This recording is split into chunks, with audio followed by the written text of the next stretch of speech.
Different types of saline. First है normal saline 0.9%। ਇਹਨੂੰ ਆਪਾਂ ਆਈਸੋਟੋਨਿਕ ਸਲਾइन बोलते हैं। ਇਹਦੇ ਵਿੱਚ ਸਾਲਟ ਦੀ ਕੰਸਨਟ੍ਰੇਸ਼ਨ सेम एज ब्लड प्लाज्मा ਹੁੰਦੀ ਹੈ।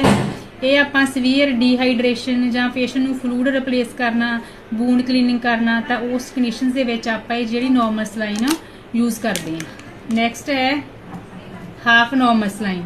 ਇਹਨੂੰ ਆਪਾਂ ਹਾਈਪੋਟੋਨਿਕ ਸੋਲੂਸ਼ਨ ਬੋਲਦੇ ਆ। ਇਹ ਆਪਾਂ ਜਿਵੇਂ ਪੇਸ਼ੈਂਟ ਨੂੰ ਇਹਦੇ ਵਿੱਚ ਸਾਲਟ ਦੀ ਕੰਸਨਟ੍ਰੇਸ਼ਨ ਘੱਟ ਹੁੰਦੀ ਹੈ, ਦੂਸਰੀ ਸਲਾइन ਨਾਲੋਂ ਹਾਫ ਹੁੰਦੀ ਆ। ਇਹ ਪੇਸ਼ੈਂਟ ਨੂੰ ਸੀਵੀਅਰ ਹਾਈਪਰਨੈਟਰੀਮੀਆ ਵਾ ਜਿਹਦੀ ਸੋਡੀਅਮ ਦੀ ਮਾਤਰਾ ਵਧੀ ਹੋਈ ਹੈ, ਉਹਨਾਂ ਕੰਡੀਸ਼ਨਸ ਦੇ ਵਿੱਚ ਆਪਾਂ ਇਹ ਸਲਾइन ਦਿੰਦੇ ਆ। ਨੈਕਸਟ ਹੈ NS3%। ਇਹਨੂੰ ਆਪਾਂ ਹਾਈਪਰਟੋਨਿਕ ਸਲਾइन ਬੋਲਦੇ ਆ। ਇਹਦੇ ਵਿੱਚ ਸਾਲਟ ਦੀ ਕੰਸਨਟ੍ਰੇਸ਼ਨ ਕਾਫੀ ਹਾਇਰ ਹੁੰਦੀ ਆ। ਇਹ ਪੇਸ਼ੈਂਟ ਨੂੰ ਸੀਵੀਅਰ ਹਾਈਪੋਨੈਟਰੀਮੀਆ ਔਰ ਜਾਂ ਸੈਰੀਬਰਲ ਡੀਮਾ ਉਹਨਾਂ ਕੰਡੀਸ਼ਨਸ ਦੇ ਵਿੱਚ ਆਪਾਂ ਇਹ ਸਲਾइन ਯੂਜ਼ ਕਰਦੇ ਆ। Thank you.